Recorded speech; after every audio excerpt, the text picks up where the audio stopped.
Hi friends, I'm sitting on my deck and the wind is blowing every which way but loose.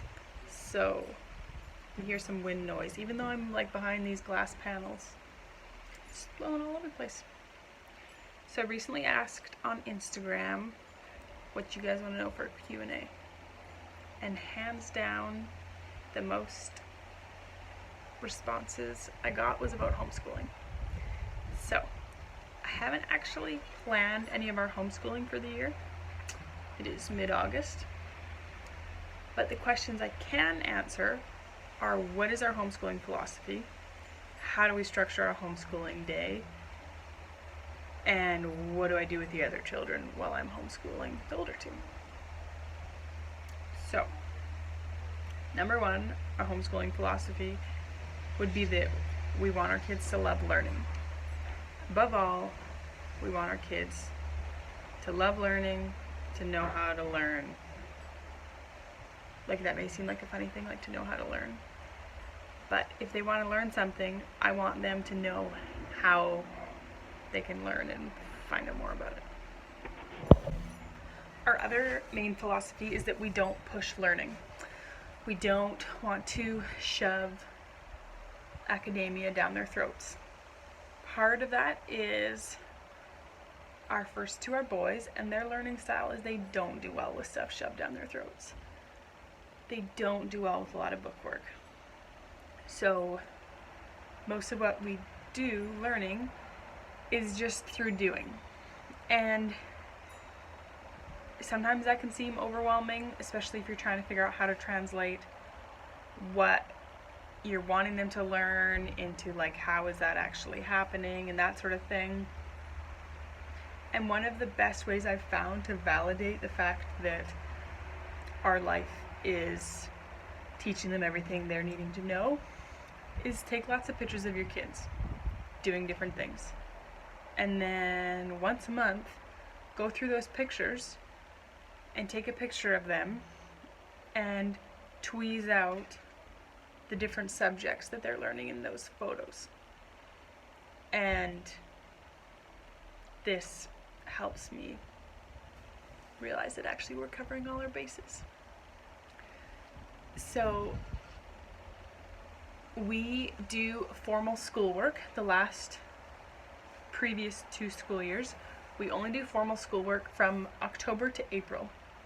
Where we live, it is like stupid cold from like November to March, November to February. At least December to February are stupid cold. Potentially October to April are like pretty cold. October and April are still kind of decent, but you gotta do school at some point. And then the other months of the year, we just want to live outside. We don't want to be inside sitting at the table. If you lived somewhere where it was really hot, you might want to go the opposite. The months when you just want to be in the AC would be the months where you're doing heavy schoolwork. So for us, our formal schoolwork means that 4 days a week we sit down at the table to do schoolwork. The 5th day of the week is town day, and we don't do formal schoolwork on town day. I say formal schoolwork to separate from the fact that my kids are learning every day. Even if I never made them crack a book, they're learning every day. So there's just natural life learning that happens, whether you are homeschoolers or not. But our formal schoolwork, we do 4 days a week, October to April. Now, just got really windy. Lost my train of thought there. Let's see. Drinking tea, it's kind of chilly out here even though it's sunny. So,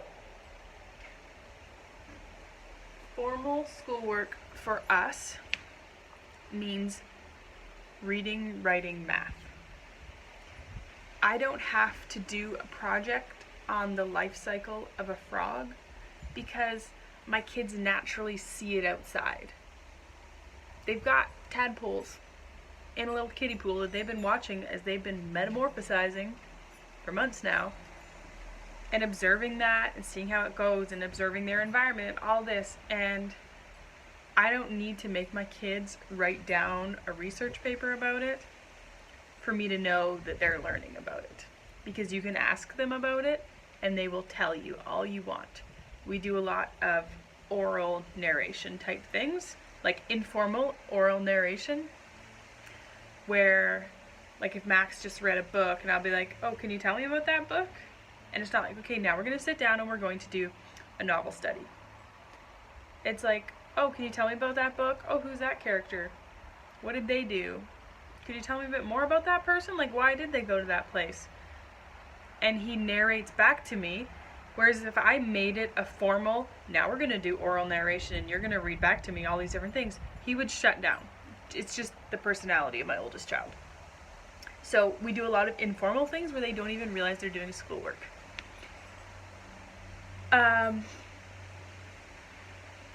So 4 days a week, What am I going to do with the other kids? Freya draws or plays, or she has her own schoolwork. Like we have preschool activity books that I don't care, I don't even check them or anything. It's just these are her school books and she works on them and she has her fun time. Rowan, this is a new dynamic for us, having a baby while homeschooling older kids. But she's a pretty chill baby that I feel like we can work around it pretty easily. Once she gets moving, that gets harder. And that's when, 2 years ago we homeschooled and I was also taking care of my sister's kids full time. Henry was 18 months to 2 years old when I was taking care of them full time. And we did our formal schoolwork while he napped, because trying to do formal schoolwork with an 18-month-old toddler boy who was like crazy town it was too frustrating. So we did it while he napped, and that worked. So I prefer not to do it that late in the day, but if you have a toddler who's crazy, that's what we do. So the amount of time we spend on formal schoolwork in our 4-day school week is probably 1 to 2 hours tops. Mac doesn't have to do reading within our schoolwork time because he reads enough on his own. He used to have to, but now he doesn't, because now it's like, Mac, stop reading and go to bed. Okay, so what I mean by reading, writing, math is reading. That's Hamish looking at a book, or Mac reading him a book, or him and I kind of going over a learn to read book. Hamish is just learning to read. He's going into grade 2, and that's cool. We don't care that he's not reading. I just found one of my measuring spoons. Been looking for that one everywhere. It's behind the barbecue. Anyhow. And Max does his own thing, reading as fast as he can all the time now. Writing, this could be them writing a pen pal letter. It could be them writing a story. Hang now. Sorry, had to get rid of that. Drive me crazy.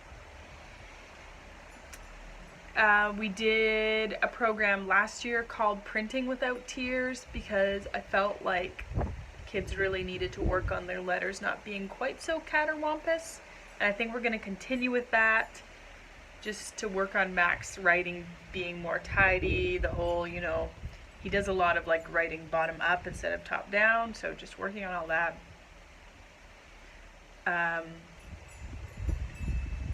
Math. We did a lot last year of mostly just, I had laminated like a grid. So for Mac, he had multiplication and division, and down one side is like 1, 2, 3, 4, 5, 6, 7, 8, all the way to 12, I think. And then across the top. So like 1 times 1 is what? 1 times 2 is what? 1 times 3 is what? 2 times 2 is what? Like it goes filling it in, and you would have to do a certain amount of lines every day, and you would just do it with a wet erase marker. A laminator is a super nerdy mum tool that I really like. I'll link mine below. It was like $20. It's really fun. So we did those, like they did the same one for probably a couple months at a time before I swapped to a new one.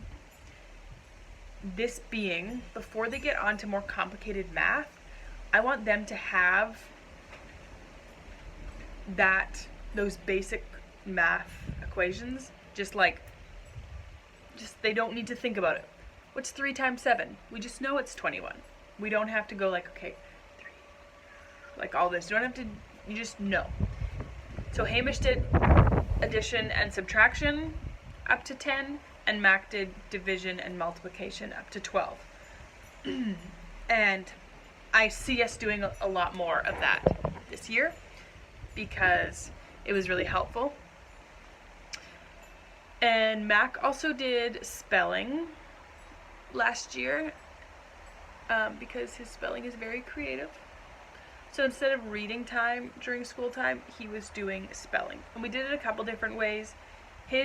So I cut squares of construction paper in 3 different colors, and I laminated them, and I laminated a sheet of colored construction paper, cut it into squares, punched a hole in it, and put it on like a ring thing maneuver. So we made our own flashcard type thing. So they were different colors, and each color was a different category, and we would switch them up. I would just write on them with wet erase markers. So one category was like chickens. So we had chicken, rooster, incubator, feed, he would pick a bunch of words. And then we had one that was all fishing related. These were his favorite ones. And then we had one that's just, we left one color. It was just whenever he was having difficulty with a word, I would write it in there. I wanted him to do an oral narration type thing with that. He actually didn't like that. He preferred to just copy out the word over and over again, like each word 10 times or something. And that was his preferred method. The last thing we do daily is journals. Hamish draws a picture, and then he narrates to me what his picture's about, what his journal entry is about. Mac has to write his own journal entry and picture. I'm hoping this year Hamish can work a bit more towards writing, but again, we're not pushing him. Lots of exposure, lots of practice, but we don't push them because we just find that pushing them makes them shut down. So we don't see the point. I think I covered that all. As for curriculum, we don't use a certain curriculum. We just kind of tweeze from like what level we feel our kids are at. And, you know, like I did buy a couple books for Hamish, and they're grade 1 books because I don't honestly think he's at a grade 2 level in most things. And I'm okay with that. Marius and I are not, like for us, it's about the progress, not the finished product so much. The process, the progress, not the end product. Everyone's going to have different values. Everyone's going to have different goals. Every kid is going to be different. Every environment's going to be different. We're obviously in a rural environment where that plays big into what we do and why we only school October to April. I need to start kind of making a bit of a plan. Actually, it's only August, I'm not making a plan. In September, I'll make a plan.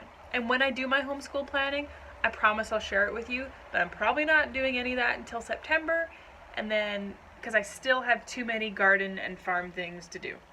Too many. So, in like September, I'll work on that stuff, and then we'll start school in like October or November.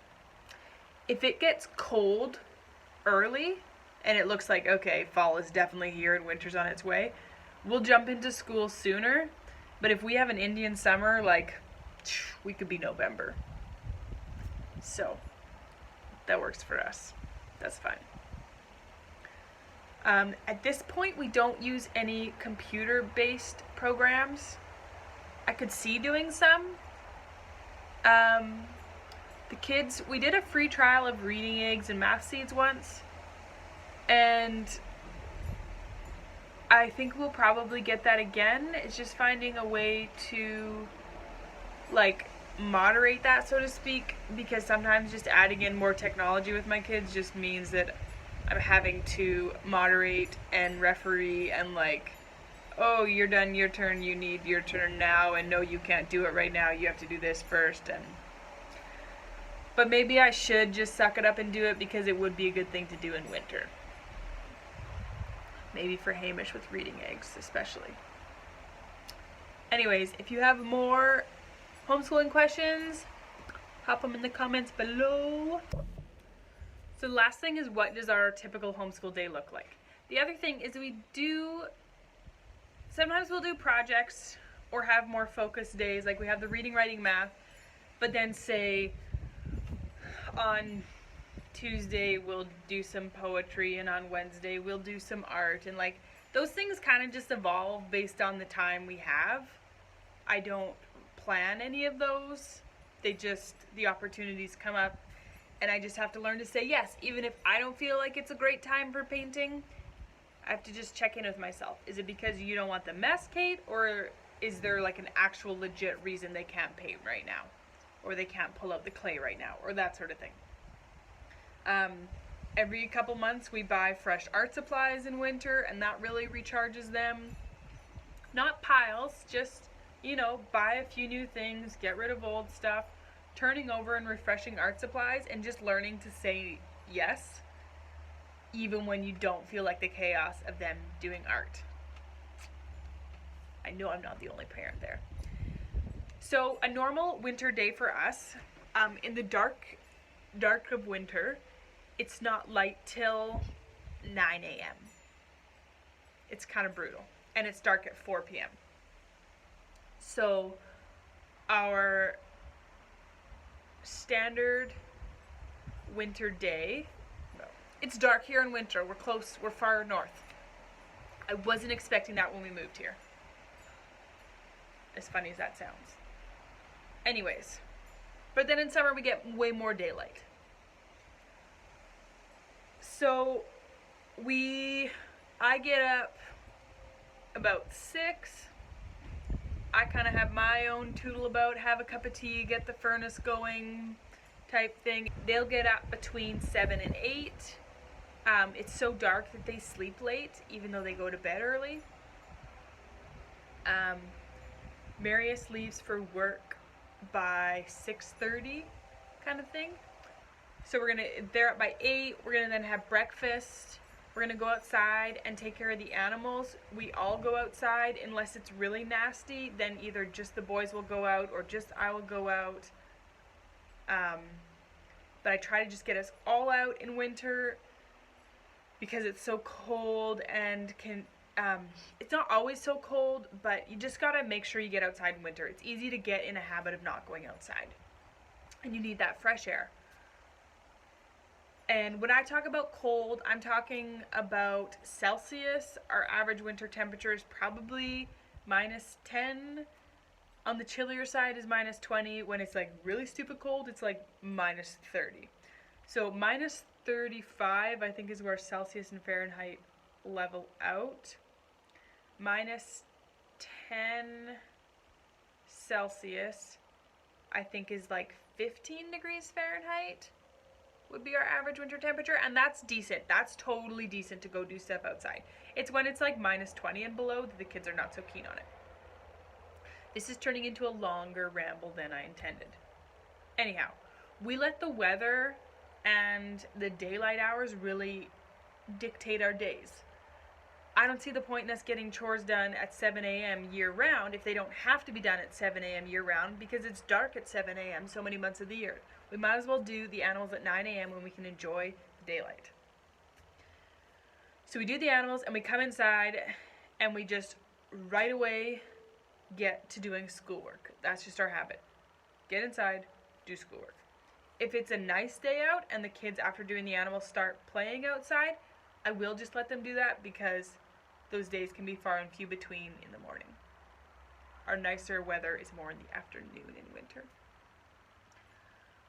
So 10 o'clock roughly, we're then on schoolwork, and then, so if I'm up at 6, let's just dictate how my day goes.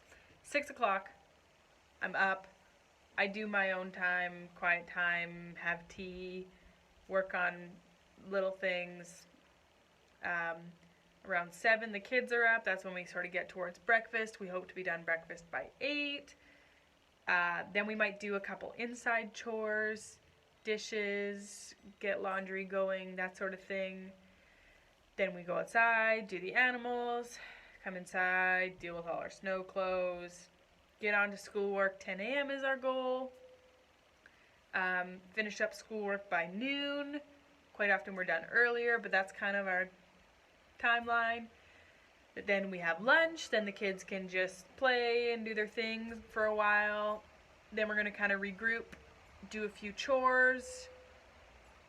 I'm kind of working on chores all throughout the day, obviously, as a mom. But in the afternoon while they're playing would be when I would tackle bigger jobs and projects. And then by 3 or 4 o'clock, we're regrouping. Okay, what do we need to finish up for chores inside? Then let's go do the animals. We'll come inside. Let's tidy up the living room, tidy up the mudroom, that sort of thing. Just daily tidies, keep those spaces a lot nicer. I'll clean up the kitchen before making dinner, if dinner isn't already made. Quite often make it earlier in the day. And then they'll watch a show until Marius gets home. They don't get to watch. So our kind of screen rules, on the weekends they can watch morning cartoons. Marius actually likes to watch cartoons with them, which is why that's a thing. In winter, we save cartoons until it's getting dark. Like, they're in the darkest of winter, our rule is there's no screens while there's daylight, because there's only 8 hours of daylight. And then when it's dark, you can watch a show. That's cool. In summer, we usually save screens for when it's really hot out and they need a break from the heat. But we try not to have cartoons in the morning, because I find if we get going on cartoons in the morning, when we really need to be going on like chores and schoolwork and stuff, it just kind of adds a funk to our morning. So, no cartoons on days that Daddy works. And we do schoolwork on days that Daddy works. Last winter, Marius was away 10 days gone, 4 days home. So we schooled 10 days on, 4 days off, because we want to be free when he's free. And we didn't school on Sundays, but yeah, we did 10 on, 4 off, except for where the Sundays were there. And that's kind of how we structure our days. This is a very long video, so I think I'm going to let you guys go now. And have a lovely day, everybody.